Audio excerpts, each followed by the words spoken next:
Hello, this is SirStillwater. In this video, I'm going to pick up where I left off in the last video, and this is the Starting a New World series, or whatever I call it. And I'm going to go ahead and log in real quick here. I'm going to go into the Mount Kilmore server. That's where I'm kind of walking through this startup. So here I am, kind of basically where I left off in the other video. I basically got a little bit of really short time coin production and supply production. I'm working the storyline. Also, I mentioned in the last video about the castle system. I'll talk about that. So what I want to talk about now is kind of expanding the longer term time frame for the supply and coin production. Maybe getting a goods production in the mix if I can. Possibly. I might be a little bit early for that.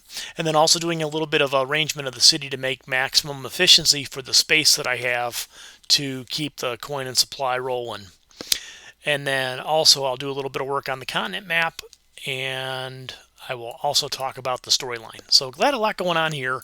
I'm trying to keep these around 10 or 12 minutes, so let me get busy and make the most of it. So first off, I've got some buildings sitting idle. I want to get those grinding. So I go in here, even though they're still only 30-second productions, but yeah, you can do what you can, right? I'll go to the story. I did have my last collection. I unlocked this, so I pick up an extra 100 coins for the bank.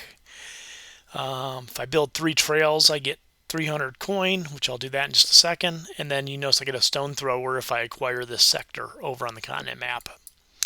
I will go ahead and first I'm going to go ahead and I'm going to try to make the most of this. So I'm going to go to the continent map, which is this little compass here with the N for north.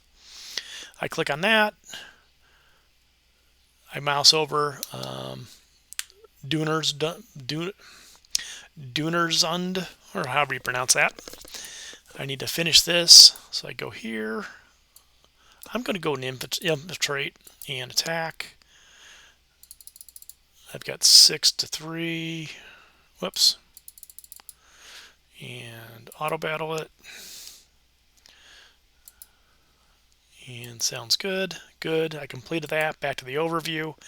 Now I basically, because I've completed this sector here, or this province, or whatever they call it, in this case, I can choose my other ones to expand to, or travel to, or research, or whatever, unlock, whatever it is. And that's where I'm at here. I'm going to actually kind of hang out here for a second because I want to unlock them both so I can save myself time next time. So, but with that, sometimes you'll get 1, sometimes you'll get 2. Whenever you complete one,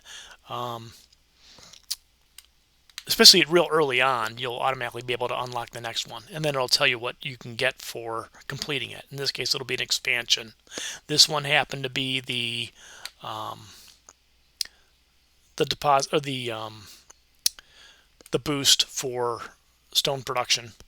And then I'll go ahead and start this one here, and I'll let that one run. And this will be something different. So on that note, I'm going to go ahead and go back to the city. I go back to my storyline. Because I completed that, I can pick up a stone thrower, which is fine. It's just another military troop type that's built by another type of building. I have 2 spear fighter barracks, which I've already built. I collect my 200 there. I scout the province. We just did that. Infiltrate 1 sector. I'll do that later. Next thing you know, I'll go do that now. I'll try to make the most out of these quests, just to kind of talk through that. So I click on here. I click on here and I infiltrate. Okay, good. Close out of here. I'll come back later and finish that. Go to my storyline, collect my coin. Okay, so let me get out of here. Go ahead and do my collect. Get those producing again. I really want to bank as much of that as I can because I'll burn through that. Now, you notice here I've got an incident. This little thing here that's flashing. Let me zoom into that so you can see that better. This little incident, which is like a box of crates. If I click on that, I'll collect something. It can be random, it could be whatever. It could be supplies, it could be coins, it could be FPs, it could be metals. In this case, it happens to be 2 metals. We'll talk about those later. But either way, you collect them. Those show up. You get, apparently this early on, I only get 1 apparently. And you collect it, and they kind of show up randomly. So I don't know. I don't remember what the timing cadence of that is. Okay, so I will go ahead and keep grinding these 30-second productions. Okay, so we talked about that. We talked about the incident. We went ahead and we covered the continent map. We're working on our production here. In this video, I'm going to stick to the kind of talking about some of the gameplay areas. So castle system. Castle system, I did this earlier where I collected my 50 for the day or whatever it ended up being. Different ways you can get different points. I think some are from victorious battles. You have a daily collection here, like in 10 hours. Apparently, I'll be able to collect more. I think it'll collect like 50. There's so many you pick up at a time. Once you get up, or I don't remember what the numbers, I think it's 50, but when I get 406 more, I'll unlock level 1, and level 1 is either it gives you some permanent stuff, it also gives you some type of production bonus or some type of bonuses. So I'll get this one-time thing that I could pick up in my inventory to finish all coin production. That's a one-time. And then the permanent is going to be a 2% boost on my attack and defense. Attack and defending army grants me defense units 2% boost for attack, defense, and then Friend's Tavern boost, which reduces the cost of all Friend Tavern boost by 1%. And then I get a permanent coin production of 5% whenever I collect coins. And it will say that. And then if you click here, you can actually see what's level 2. Level 2, you get some different portraits you can use for your avatar. Same thing. It goes to 4% and so on. This goes to 5%, stays at 5%, it looks like. I thought it was at 5% last time. Yeah, that doesn't increase, but the attack and defense increase from 2% to 4%, and so on. So either way, that's what the castle system is all about. The gist of that is collect that whenever you see it. And yeah, every time you log in, you'll go up there and check for it. Okay, so that said, next, I want to talk about the story. Okay, so we've got two different types of quests. We've got a story quest, which is kind of the hard path of you've got to do this if you want to proceed, and then down the line to the next one. And then there's also a side quest, which you have the ability to abort. So if I didn't want to conquer this, I can abort that and it would give me a different one. There are certain things on side quests, I think, that you can eventually kind of rinse and repeat. You can abort and then get to another one and then abort and then complete one. And I'll talk about that more later, but either way, so there's two different kinds. There's the main one, which is the story quest, which is every era has one. This one happens to be build roads, which I'll do that in a second. And then the side quest, like I said, I can abort this, but I'm going to conquer Fell anyways and get my supplies, so I might as well not abort it and just do it when it comes due. If that made any sense whatsoever. Okay, let's collect these.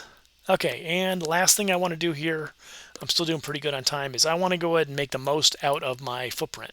So first off, I know I have another expansion. No, I don't. I didn't pick it up yet. It's going to be when I complete the next thing on the map. Sorry. Okay, but I've got room on this expansion, so I want to go ahead and move some stuff out of here. I'll move this tree. I want to, at this point now, I want to make the most efficient use of my square footage that I have. So I'm going to try to group my buildings, my building types. And get that out of there. You notice I had, in order to, there's different ways you can arrange your city, and there's different city layout tools and stuff like that. I just do it all by hand. Okay. But your building has to be touching a road, and the road has to be touching your main building. So that's why this goes here. This doesn't have to be here. At least one piece of it. Whoops. Darn it. At least one piece of it needs to touch. So in this case, I'm going to move, like I can move this up here.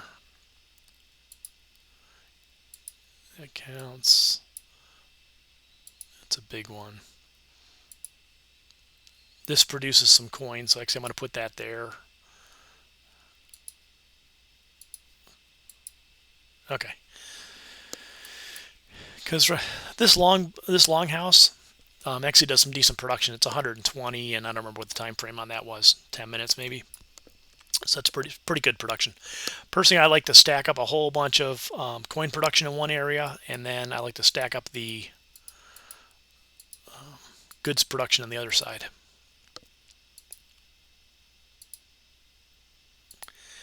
And then these memorials, I've got a ton of those.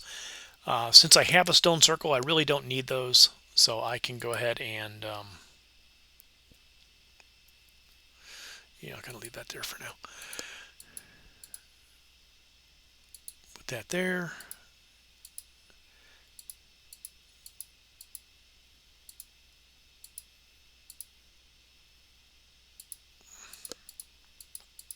It's kind of a little bit of a mess right here, but see, like here, I don't want to waste all these spaces up here because I've already got this one. Let me move this down a little, show you what I'm talking about here. So this one's already touching that, so I don't need to. I can't. I don't want to spare all this wasted space up here. There we go. There's that. And then I've got some of these extras. Okay. So either way, this isn't a very very good overview. So okay. So that's going to leave it there for now.